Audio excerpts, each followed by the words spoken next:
दोस्तों, आपने अमरीश पुरी को खलनायक के रूप में फिल्मों में देखा होगा। उनकी भारी आवाज और डायलॉग सुनकर पूरी ऑडियंस जाती थी। लेकिन क्या आपको पता है कि इसी अमरीश पुरी ने एक बार बाबा साहेब आम्बेडकर जी पर ऐसा बयान दिया था जिसे सुनकर जातिवादियों के पैरों तले जमीन खिसक गई थी। जी हाँ, जब अमरीश पुरी ने अपनी बुलंद आवाज में बाबा साहेब आम्बेडकर के योगदान की बात कही तो पूरा माहौल जय भीम के नारों से गूंज उठा था।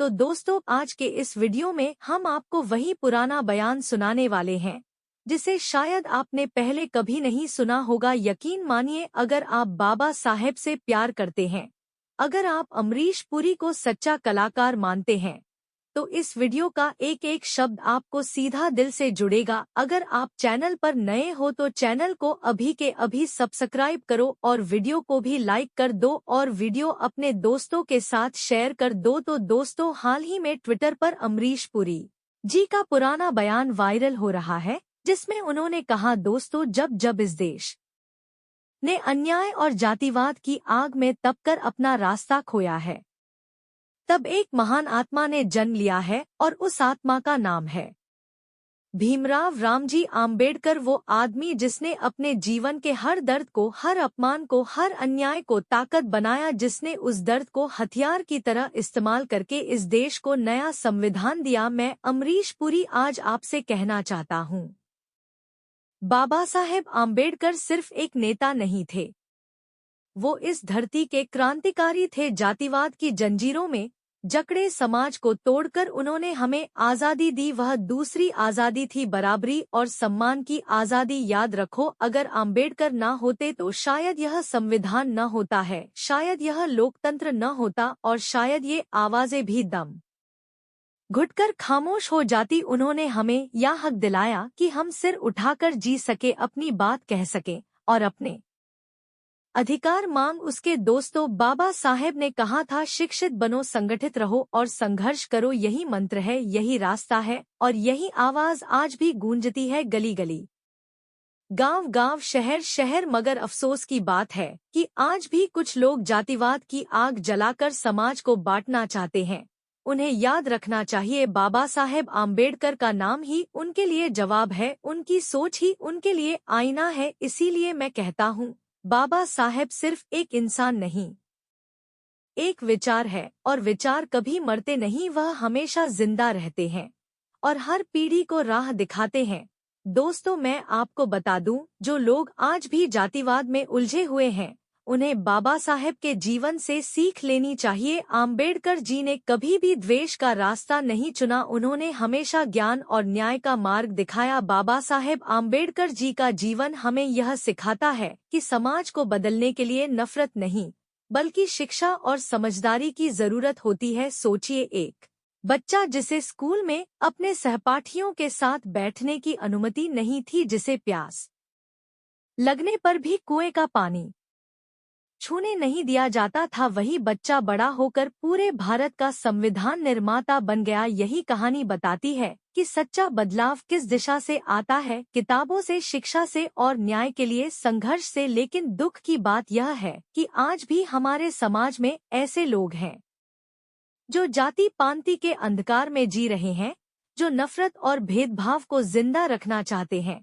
शायद ऐसे लोगों ने कभी बाबा साहेब के जीवन को पढ़ा ही नहीं, या फिर उन्होंने पढ़ा भी तो समझा नहीं। क्योंकि अगर कोई सच में बाबा साहेब अम्बेडकर जी की कहानी को समझ ले, बाबा साहेब अम्बेडकर जी का पूरा जीवन इस बात का बाबा साहेब अम्बेडकर जी का पूरा जीवन इस बात का प्रमाण है कि इंसान की असली पहचान उसकी मेहनत और उसके ज्ञान से होती है, न कि उसकी जाति से। जब लोग उन्हें तिरस्कार की नजरों से देखते थे, तब उन्होंने उसी तरह सरकार को अपनी ताकत बना लिया। उन्होंने सोचा कि अगर समाज में शिक्षा से वंचित रखना चाहता है तो मैं शिक्षा के जरिए ही समाज को बदलूंगा, और हुआ भी वही। विदेश जाकर उच्च शिक्षा प्राप्त करना उस समय किसी भी भारतीय के लिए गर्व की बात थी, लेकिन एक ऐसे शख्स के लिए जिसने जातीय भेदभाव का हर जहर पिया हो, ये और भी बड़ी उपलब्धि थी। उन्होंने हार लंदन और कोलंबिया जैसी संस्थाओं से शिक्षा हासिल की और फिर भारत लौटकर उस शिक्षा को हथियार बनाया ताकि उन करोड़ों लोगों की आवाज बन सके जिन्हें सदियों से दबाया गया था। दोस्तों, यह बात समझना जरूरी है कि बाबा साहेब ने कभी भी प्रतिशोध का रास्ता नहीं अपनाया।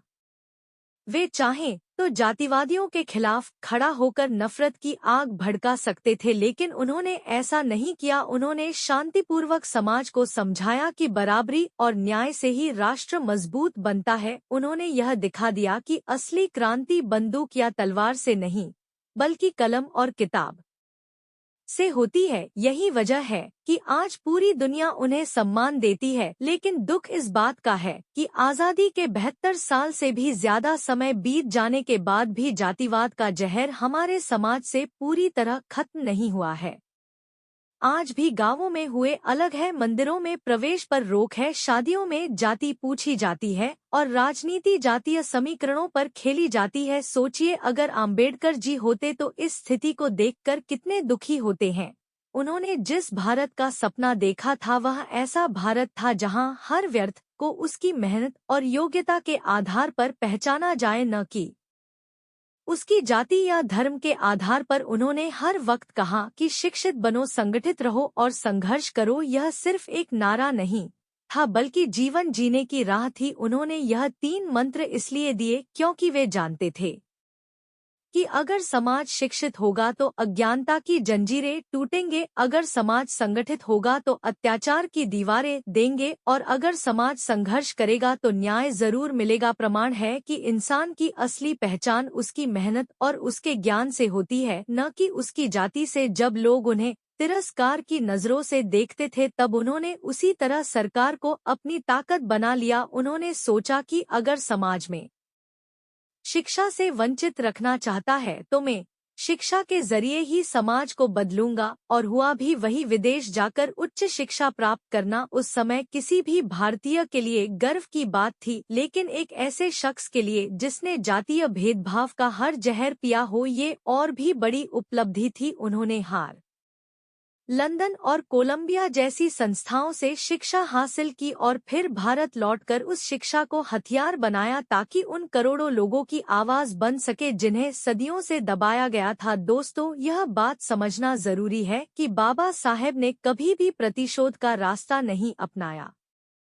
वे चाहें तो जातिवादियों के खिलाफ खड़ा होकर नफरत की आग भड़का सकते थे, लेकिन उन्होंने ऐसा नहीं किया। उन्होंने शांतिपूर्वक समाज को समझाया कि बराबरी और न्याय से ही राष्ट्र मजबूत बनता है। उन्होंने यह दिखा दिया कि असली क्रांति बंदूक या तलवार से नहीं, बल्कि कलम और किताब से होती है। यही वजह है कि आज पूरी दुनिया उन्हें सम्मान देती है। लेकिन दुख इस बात का है कि आज़ादी के 72 साल से भी ज्यादा समय बीत जाने के बाद भी जातिवाद का जहर हमारे समाज से पूरी तरह खत्म नहीं हुआ है।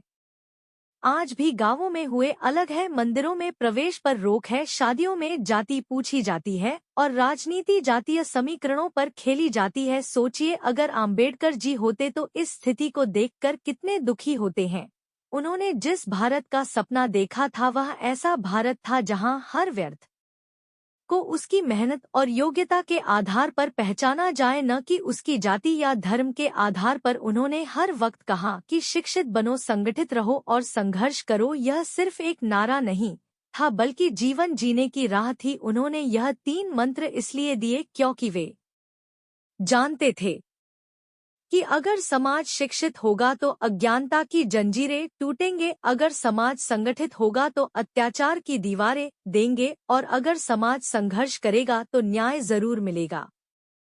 आज जो लोग जातिवाद को जिंदा रखना चाहते हैं वे वास्तव में बाबा साहेब आम्बेडकर जी की विरासत के साथ विश्वासघात कर रहे हैं। उन्हें सोचना चाहिए कि बाबा साहेब ने कभी भी किसी जाति के खिलाफ नफरत नहीं फैलाई बल्कि उन्होंने बराबरी का संदेश दिया। उन्होंने अपने विरोधियों को डोट भी शिक्षा और न्याय के रास्ते पर चलने की सलाह दी। यह उनकी महानता थी कि उन्होंने अपने साथ हुए अन्याय को निजी बदले का मुद्दा नहीं बनाया बल्कि उसे समाज सुधार का मिश्रण बना दिया। वे जानते थे कि अगर नफरत से जवाब दिया जाएगा तो समाज और भी बिखरेगा। इसलिए उन्होंने हमेशा न्याय और ज्ञान का मार्ग चुना। हम सबको यह समझना चाहिए कि जातिवाद केवल एक व्यक्ति या एक समुदाय को नहीं बांधता, बल्कि पूरे राष्ट्र की प्रगति को रोकता है। जब हम जाति के नाम पर भेदभाव करते हैं तो हम देश की ऊर्जा और क्षमता को बांट देते हैं। सोचिए, अगर बाबा साहेब ने जातिवाद की वजह से पढ़ाई छोड़ दी होती, अगर उन्होंने समाज की नफरत को अपने रास्ते की दीवार मान लिया होता, तो क्या आज भारत में संविधान होता? क्या आज हम लोकतंत्र में सांस ले रहे होते? शायद नहीं। इसीलिए हर भारतीय का कर्तव्य है कि वह बाबा साहेब से प्रेरणा ले और जातिवाद की बेड़ियों को तोड़ने। दोस्तों, बाबा साहेब का जीवन केवल अतीत की कहानी नहीं है, बल्कि आज और आने वाले कल का भी मार्गदर्शन है।